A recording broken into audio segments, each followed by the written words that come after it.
I am a street mechanic who repairs and builds bikes, and I also provide home delivery service. One day I receive a call from a client asking for urgent help. I pack my tools and travel a long distance to reach him. When I arrive, I see that the safeguard of his bike is broken and hanging loose.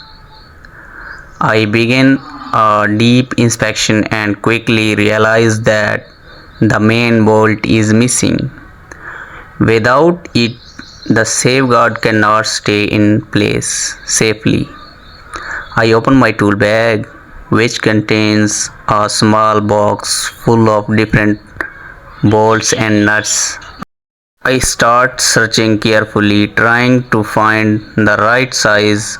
I test a few bolts, but some are too small, others are too big, and a few are worn out. It takes time, and I check again and again to make sure the fit is perfect. Finally, I find the correct bolt and fix the safeguard securely. After completing the repair, I explain the issue to the client since I traveled from far and spent time fixing it. I charge him $4 for the service. He is satisfied and I leave for my next job.